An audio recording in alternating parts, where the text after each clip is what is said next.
하나님이 세상을 이처럼 사랑하사 독생자를 주셨으니 이는 저를 믿는 자마다 멸망치 않고 영생을 얻게 하려 하시니라. 이 성경 전체에서요, 이 복음을 말하면서 하나님의 사랑이 어떻게 그의 아들 예수님을 통해서 나타났는지를 이렇게 간단 명료하게 말씀하고 있는 것은 어느 곳에서도 발견하기 어렵습니다. 자, 요한 사도는 지금 니고데모가 예수님을 만나서 나눈 대화를 마무리하면서 아주 중요한 이 코멘트, 이 해설을 덧붙이고 있습니다. 오늘 읽은 3장 16절부터 21절이 그 해설입니다. 그 옛날 이스라엘 백성들이요, 그랬던 것처럼 온 세상 사람들은 지금도 거친 광야 같은 세상에서 좀 잘 살아보겠다고 애쓰다가 독사에 물린 것처럼 몸부림치고 있는 모습입니다. 이 사람들을 살리기 위해서 그 옛날 그 광야에서는 모세가 하나님께서 시킨 대로 장대에다가 구리로 만든 뱀을 높이 매달아 쳐들어서 그 이스라엘의 백성들이 다 그것을 쳐다만 보면 그 독사, 이 독뱀에 물린 그 독으로부터, 이 포이즈닝으로부터 나을 수 있도록 하셨던 것처럼 지금 이 세상이라고 하는 광야에서 죄악으로 죽어가고 있는 이 세상 사람들에게는 예수님께서 마치 그 옛날 모세가 장대에 그 구리뱀을 매단 것처럼 십자가에 높이 달리셔서 이 예수님만 바라보면, 예수님만을 믿으면 그 죽음에서 벗어날 수 있는 생명의 길을 열어 놓으셨습니다. 지금 죽어가고 있는 사람들, 죄악으로 말미암아서 죽어가고 있는 사람들, 그 모든 사람들이 예수님을 믿음으로 바라만 보면 살 수 있다고 말씀하고 있는 것입니다. 자, 그런데 이 사도 요한은 예수님의 이처럼 중요한 십자가를 더 넓은 관점에서 바라보게 합니다. 즉, 우리가 거듭나기 위해서 십자가가 필요했고 그 십자가를 지기 위해서 오신 예수님은 사실 하나님의 사랑, 이 세상을 사랑하신 하나님의 사랑 때문에 그것이 모티베이션이 돼서 오셨다고 말씀합니다. 하나님이 세상을 이처럼 사랑하사 독생자를 주셨으니 이는 저를 믿는 자마다 멸망치 않고 영생을 얻게 하려 하심이니라. 하나님의 사랑이 아니면 예수님의 십자가는 설명하기가 참 어렵습니다. 왜 예수님이 십자가에 달렸을까? 왜 예수님이 하나님의 아들로서 죄를 알지도 못하신 분이 십자가, 그 참혹한 가장 악랄한 범죄자를 처형하는 그 로마 사람들의 형틀에서 죽어갔어야 되느냐? 하나님의 사랑이 아니면 그 이유를 설명할 수가 없습니다. 오늘 말씀은 그렇기 때문에 하나님과 하나님의 사랑이 어떻게 나타났는지에 대해서 말해주고 있습니다. 이 사랑이라고 하는 것이 오늘 말씀의 아주 큰 주제인데요. 이 사랑이라는 말은 우리가 너무도 많이 쓰는 말이기 때문에 이게 그 무슨 뜻인지 그 쓰는 사람마다 제각각이기 때문에 이게 무슨 말인지 잘 모릅니다. 이 사랑이라는 말은, love라는 말은 empty word, 그 뭔가 거기에 집어넣어야 그 뜻이 살아나는 그런 말이 되어 버렸습니다. 즉 많이 쓰기는 하는데 그 뜻을 잘 몰라요. 안다고 하면서도 결국은 어떤 일을 보면서 그거는 아닌데 저거는 사랑이 아니야. 어떤 일을 보면서 그때야 파악하는 경우들이 참 많이 있습니다. 수년 전에 일본 동경에서 한 젊은이가 자살했는데 이것이 그때 아마 아사히 신문이든지 이런 이 일본의 주요 일간지에 큰 일면을 장식했습니다. 아주 처절한 이 경쟁을 뚫고 한국도 그렇지만 일본은 인구가 또 남한의 거의 2배 이상 되지 않아요. 엄청나게 많죠. 거기에서 대학교, 그것도 동경대학교 들어간다고 하는 건 상상할 수 없이 어려운, 이 꿈에도 꿀 수 없는 그런 일인데 아마 이 청년이 상당히 똑똑하고 촉망되는 그런 학생이었던 것 같습니다. 그래서 아주 어려운 관문이지만 동경대학교에 입시에 합격함으로써 아버지를 좀 기쁘게 해드려야 되겠다. 그렇게 해서 중학교 때부터 과외도 하고 불철주야 이렇게 열심히 공부를 했는데 결과는 낙방이었습니다. 그래서 대학 시험에 떨어지고 나니까 아버지를 또 어머니를 볼 면목도 없고 해서 또 그런 상황에서 자신의 실망된 상태를 잊고 싶어서 학고내라고 하는 온천 휴양지에 그냥 잠적을 해버렸다는, 한 일주일 동안 그렇게 지내고 집에 오니까 집에 돌아오자마자 아주 성이 날대로 난 아버지와 마주쳤던 것이죠. 아버지가 대뜸 시험에 떨어지고 나서도 학원에 같은 곳에 가다니 부끄럽지도 않냐? 지금 뭐 하고 다니는 거냐? 아들을 나무랍니다. 그때 아들이 아버지 기분이 울적하면 학원에 같은 데도 한번 다녀와라 이렇게 얘기하지 않았습니까? 아빠가 더 화가 났습니다. 그래서 아들을 아주 심하게 때렸다고요? 그날 밤 이 청년은 집에 들어오는 그 가스 배관을 잘라서 그 가스를 흡입하고 거기서 죽었다는 거예요. 여러분, 이런 일을 보면서 이 부모는 부모대로 정말 사랑한다고 했겠죠. 그러나 결과적으로 우리는 그걸 보면서 그거는 아닌데, 그거는 아니야, 이렇게 깨닫게 되는 것입니다. 에리 프롬이라는 사람이 사랑의 기술이라는 책을 써서 많은 사람들에게 사랑이 무엇인지를 잘 설명을 했습니다. 저도 그 책을 한두 번 읽어봤는데요. 상당히 도움이 돼요. 잘 분석하고 잘 설명해요. 오늘날 이 문명 속에서 사랑이 무엇인지 아주 차분하게 잘 설명하고 있습니다. 저는 그걸 그렇게 기억을 못합니다. 사랑의 기술이라는 The Art of Loving이라는 책 읽었는데 괜찮은 책이라는 거 생각나지만 더 이상 생각은 많이 나지 않아요. 근데 제가 사랑이라고 하는 것을 아는 것은 제가 사랑을 받았기 때문에 알지, 그 책을 읽어서 그렇게 많이 알고 있는 건 아닌 거라고 저는 생각합니다. 또 책을 읽었을 때 그 책이 말이 되는 것은 저의 경험에 호소하고 있기 때문에 그게 말이 되었습니다. 저는 여러분들도 많은 경우에 그렇겠지만 부모님을 통해서 사랑이라는 것을 배웠고요. 또 그 외에 아주 훌륭한 또 저를 사랑해 주신 많은 주변에 있는 분들, 우리 가족들을 통해서 사랑에 대해서 배웠습니다.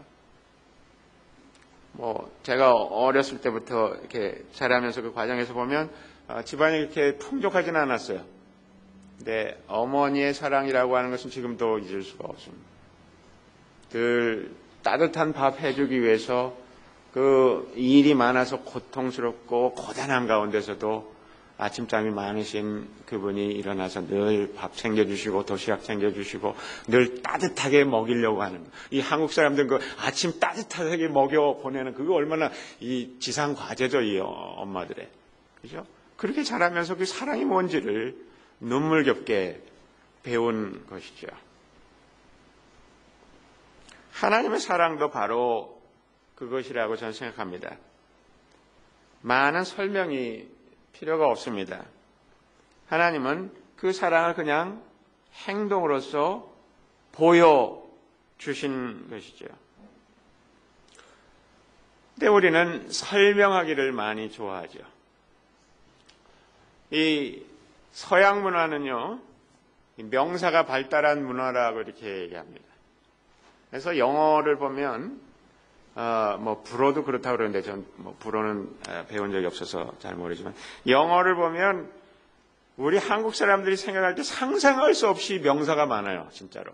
와, 여러분들 이 책을 보면 책의 이 부분을 뭐라고 그럽니까? 한국말에 없어요. 이게 무슨 말인지. 이거 뭐라고 그래요? 이거는 표지인데, 그죠? 이건 뭐라고 그래요?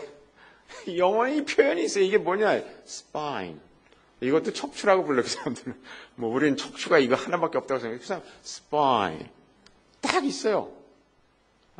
또는 여러분들 책 요새 나오는 이 베스트셀러 같은 거 사서 이렇게 보면, 이렇게 이 다스트 자켓이 있죠? 그 자켓을 열어보면 앞쪽, 뒤쪽에, 유명한 사람들이 이 책에 대해서, 책의 저자에 대해서 써준 좋은 말들이 있어요. 그 말들을 또 뭐라고 하느냐?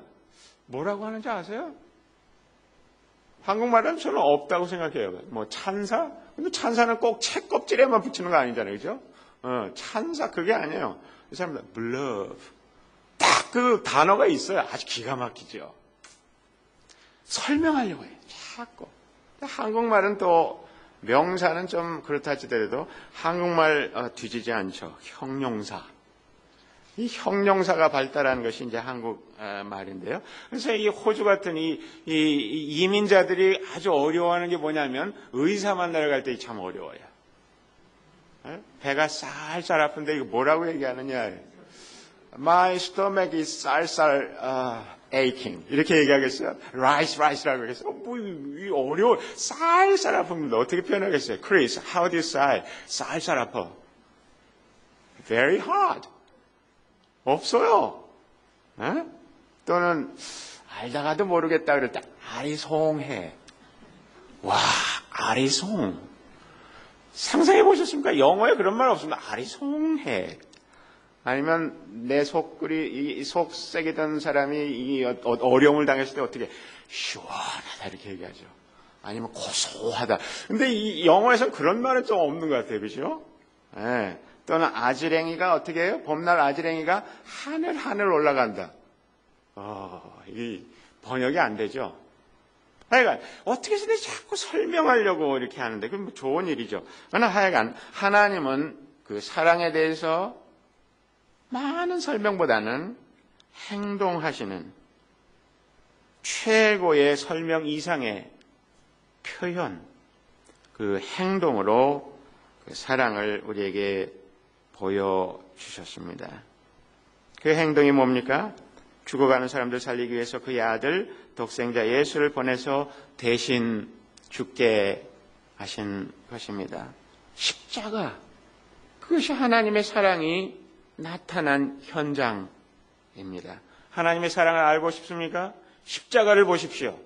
하나님의 사랑을 알고 싶습니까? 예수 그리스도가 왜 어떻게 죽었는가를 보십시오. 이것을 성경에서는 이처럼이라고 그냥 썼습니다. 영어로는 그냥 so. God so loved the world. so, S-O. 그 두 글자에 그 하나님의 상상할 수 없는 그 사랑이 담겨져 있습니다. 우리는 하나님의 사랑이 얼마나 훌륭한가 하는 것을 어떤 대상을 사랑하셨는가 하는 것을 보면서 알 수가 있습니다. Who did God love? 누구를 사랑하셨느냐? 하나님은 세상을 사랑하셨다 이렇게 되어 있습니다. 세상을 사랑하셨다. 여러분, 우리는 사랑을 해도요, 어떻게 해요? 골라서 하죠. 사랑스러운 사람, lovable people. 그죠? 이렇게 보면, 저 사람은 왠지 마음이 가지 않아. 왠지 그냥 주는 거 없이 미워. 뭐 이렇게 생각하잖아요. 하나님은 그게 없어요. 뭐라고 말씀하시냐? 세상을 사랑하셨다. 세상을. 하나님의 사랑의 대상은 세상인데요. 그때나 지금이나 이 세상이라고 하는 것은 사랑받을 수 없는 사람들 투성이입니다. 세례 요한이 하나님의 심판에 대해서 얘기할 때 세례받기 위해서 요단강 그 강변으로 사람들이 막 떼거지로 몰려옵니다. 그때 그 중에 바리새파 사람들도 있고 뭐 어떤 그 여러 가지 그 전력이 의심스러운 다양한 사람들이 옵니다. 그때 뭐라고 얘기합니까? 세례 요한이 이 독사의 자식들아. 세상은 독사의 자식들이 우글거리는 그러한 자리라고 할 수가 있습니다. 오늘 성호 형제님이 읽은 시편 36편 그 후반부에 보면 하나님의 사랑에 대해서 얘기하지만 그 앞에는 그 사랑을 받는 그 사람들이 어떤 사람들인가에 대해서 말씀하고 있습니다. 36장 1절부터 보면 이렇게 얘기합니다. 악인의 마음 깊은 곳에는 반역의 충동만 있어. Rebellious compassion. 그 반역의 충동만을 가지고 있는 것이 이 세상 사람들이라는 거죠. 하나님을 두려워하는 기색이 조금도 없습니다. 이 사람들 하나님 사랑하십니다. 그의 눈빛은 지나치게 의익이 양양하고 제 잘못을 찾아내 버릴 생각은 전혀 없습니다. 그의 입에서 나오는 말이란 사기와 속임수뿐이니 슬기를 짜내어서 좋은 일을 하기에는 이미 틀렸습니다. 잠자리에 들어서도 어떻게 해요? 남 속일 궁리나 하고 범죄의 길을 고집하며 한사코 악을 버리려고 하지 않는다. 이렇게 말하고 있습니다. 여러분, 최근 호주 정치계 아주 복잡합니다. 어느 나라든지 정치라고 하는 것의 현장은 그렇습니다만은, 제가 사진, 지난 주간에 있는 신문 한 장 오려가지고 나왔는데요. 이 호주 국회에서 지금 야당과 여당이 지금 밀고 당기고 하는 한 이슈 중에 하나가 뭐냐면, 크레이그 톰슨이라고 하는 이 국회의원을 놓고 난리가 났죠. 크레이그 톰슨, 중요한 자리를 많이 차지했던 사람인데요. 이 사람의 문제가 뭐냐면, 공금을 가지고, 정부 이 장관이나 이런 사람들이 막 쓰는 이 비즈니스 크레딧 카드를 가지고 뭘 했느냐. 창녀들 만났다. 이게. 창녀촌에 가서 그걸 썼다. 이거죠. 고급 창녀들에게. 그걸 놓고 지금 아주 복잡해요. 그래서 그 사람을 죽일 거냐 살릴 거냐 이걸 놓고도 여당 야당이 난리 법석이. 여기에 대해서 이 토니 라이트라고 하는 이 기자가 그 코멘트를 이렇게 쓰고 있습니다. 지금 시리아에서는 수많은 가족들이 살육을 당하고 또 아프리카의 콩고 공화국에서는 이 강간과 또 약탈로 인해서 지금까지 550만 명이 죽어가고 있고 또 유럽을 휩쓸고 있는 이런 경제적인 어려움으로 엄청나게 많은 사람들이 직장을 잃고 있고 이런 가운데서 우리나라의 이 국회에서는 어떤 일이 벌어지고 있는가 이렇게 얘기하면서 이런 일이 벌어지고 있다. 여러분 이것이 세상입니다. 이게 세상이에요. 그러니까 세례 요한이 한마디로 얘기해서 이 독사의 자식들아 이렇게 얘기하지 않을 수가 독사들이 그냥 우울거리는 그런 그게 이 세상이라는 거죠. 근데 그 세상을 하나님 어떻게 한다고요? 사랑하셨다고 말씀하고 있습니다. 그때 사랑하면 주죠. 그런데 어떻게 해요? 하나님께서 이 독사의 자식들과 같은 이 독사들이 우글거리는 것과 같은 이 세상을 사랑하시면서도 그 세상에게 주시는데 무엇을 주시느냐? The best. 최고를 주신다 이거지. 그 최고가 뭐냐? 독생자 예수 그리스도. 성경에서 말하는 특별히 요한복음에서 쓰는 이 독생자란 말, 요한복음 1장 14절에 나왔습니다마는 여기서 다시 한번 나오고 있죠. 이 독생자라는 말은 그냥 외아들이 아닙니다. 하나님이 말하자면 아들이 많지 않아요. 온 세상 사람들이 하나님의 아들인데 하나님과 그러한 관계를 가진 그 사람은 예수님밖에 없다는 거예요. 그런 면에서 독생자입니다. 그래서 외아들이란 말보다는 독생자라는 말이 그 번역이 더 낫다고 얘기할 수 있는 거죠. 그 peculiar relationship, 그 유니크한 relationship, 즉 하나님에게는 예수님 같은 분은 한 분밖에 없어요. 아무도 없어요. 하나님이 예수님처럼 대할 수 있는 사람은 아무도 없습니다. 바로 그 예수님을 우리를 위해서 보내셔서 그분이 우리를 대신해서 죽도록, 이것이 하나님의 사랑입니다. 사랑은 사도 바울도 고린도전서 13장에서 말씀하고 있는 것처럼 최선을, 그 상대방에게 그 최선을 기대한다고 얘기하지 않습니까? 그런 것처럼 하나님 우리를 사랑하시기 때문에 우리의 최고 복지, the best well-being for us, 우리의 가장 최고의 복지, 즉 영생을 주시기 위해서 그의 아들 예수 그리스도가 우리를 위해서 오시게 하시고 또 죽게 하셨다 하는 것입니다. 그 결과로 우리에게 권하는 말씀이 뭡니까? 이는 저를 믿는 자마다 멸망치 않고 영생을 얻게 하려 하심이니라. 이러한 하나님, 이 사랑의 하나님을 믿고 의지하면 멸망당하지 않는다는 거예요. 어떻게 보면 멸망은 하나님이 따로 주시는 게 아닙니다. 독사같이 사는 사람들이 가는 길이에요. 그냥 그 길로 가는 거예요. 마치 어떤 위대한 걸작품이 있다고 합시다.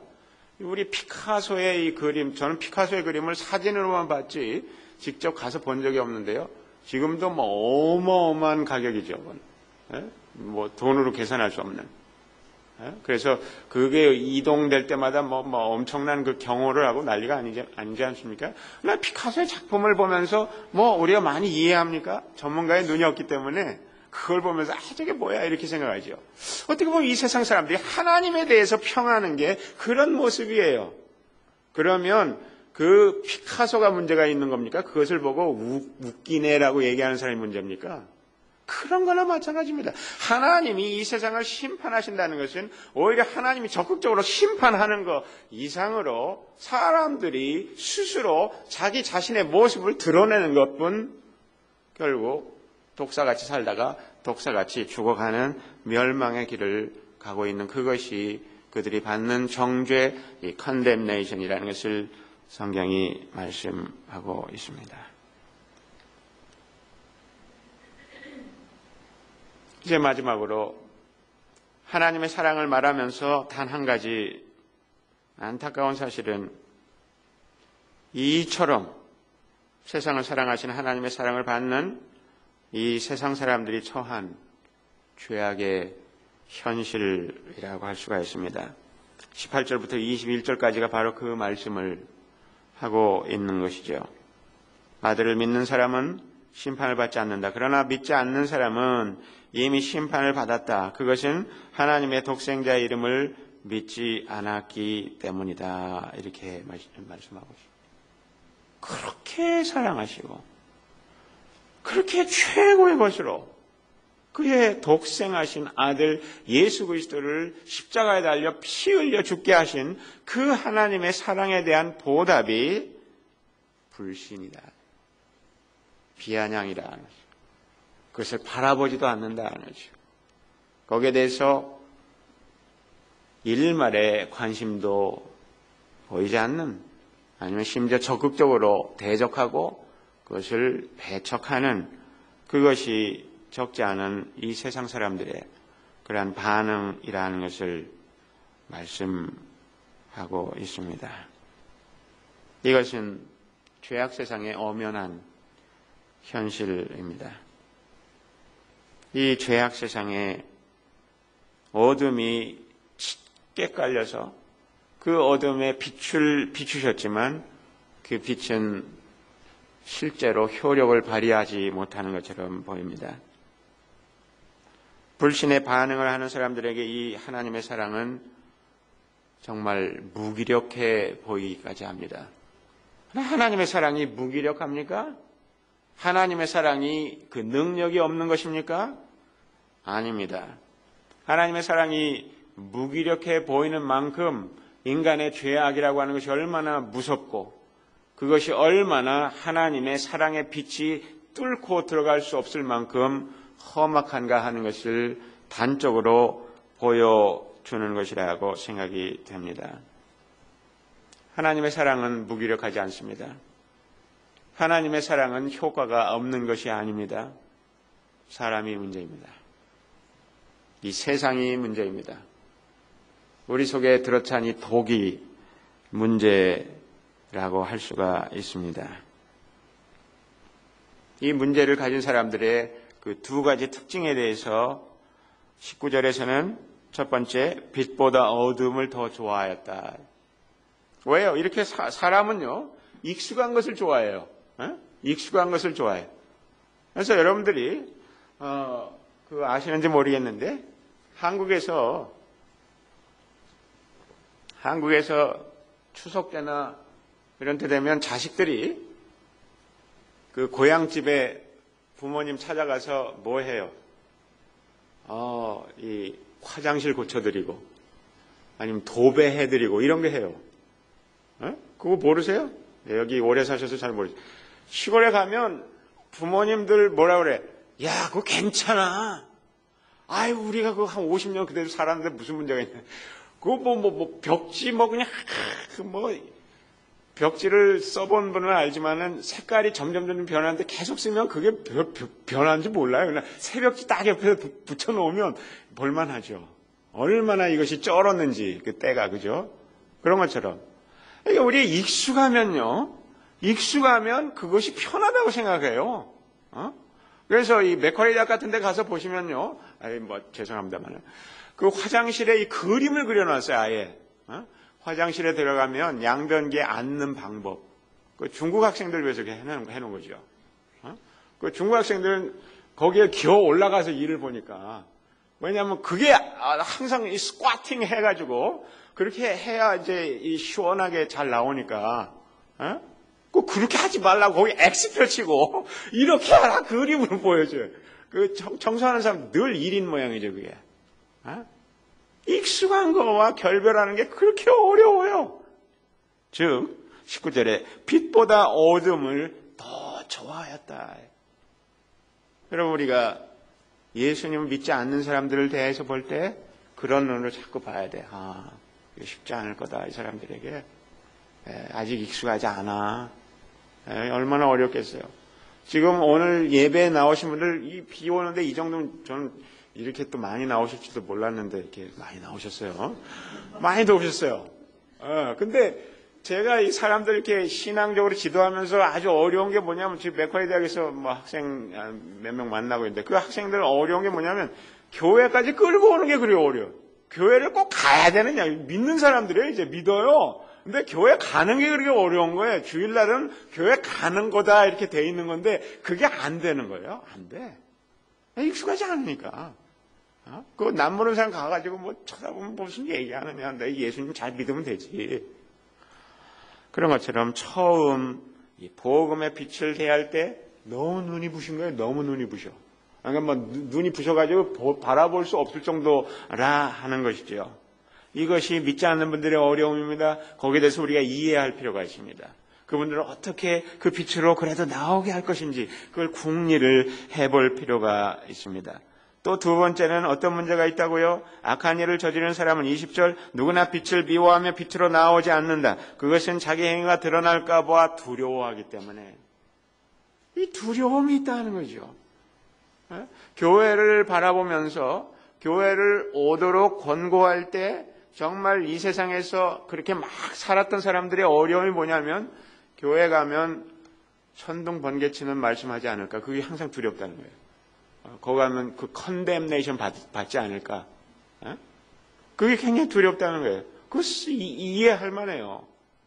그런 면에서 이 목사가 굉장히 중요한 역할을 해야 되는데 실수할 때가 많죠. 목회자가 또 설교할 때. 그래서 간신히 데려왔는데 목사님 설교 때문에 완전히 망치는 그런 경우도 있잖아요. 왜? 그런 것처럼 우리가 이 전도하려고 그렇게 공을 쌌는데 어제처럼 그냥 막 교회는 생전 안 가려고 하는데 그냥 그 스테이크 먹는 데에서 왔는데 이 사람이 또 설교를 듣고 나서 완전히 맛이 가는, 이게 굉장히 어렵잖아요. 이게 굉장히 어려운 문제입니다. 두려움. 그러나 지금 이 자리에 오신 분들은 그런 어려움들이 있지만 그럼에도 불구하고 그것을 조금씩 오버컴했고 이제 빛이 더 좋고 어둠에 들어가는 게 좀 이상하고 으스스하고 싫고 그런 입장에 있는 분들이라고 생각합니다. 또 내 그 과거에 또는 현재까지 살아온 삶에서 저지른 온갖 악한 일에 대해서 그게 좀 드러나는 것이 좀 창피하고 좀 싫지만 그래도 어때요? 고름을 쫙 짜냈을 때 그 시원한 맛을 경험한 사람은 그 다음에 어려움이 있어도 그래 또 짜라. 대추 나무에 그 가시 갖다가 팍 찔러가지고 팍 짜라. 그렇게 그 하나님의 말씀을 듣고 그 고름을 팍 짜내는 것처럼 그것을 더 좋아하는, 그죠? 그렇게 이제 점점 가야 되는데요. 그런 사람의 모습에 대해서 21절, 그러나 진리를 행하는 사람은 빛으로 나아온다. 그것은 자기의 행위가 하나님 안에서 이루어졌음을 자꾸 드러내려는 것이다. 그래서 이 자리에 참여한 모든 분들이 하나님 안에서 내 스스로 이제는 진리를 순종해 나가는 데까지 가는 것을 조금씩 신기해하고 즐거워하고, 이런 삶이 있구나. 이렇게도 사는 거구나. 알고 보니까 이게 진짜 삶이네. 이런 것들을 발견하고 계시리라 믿습니다.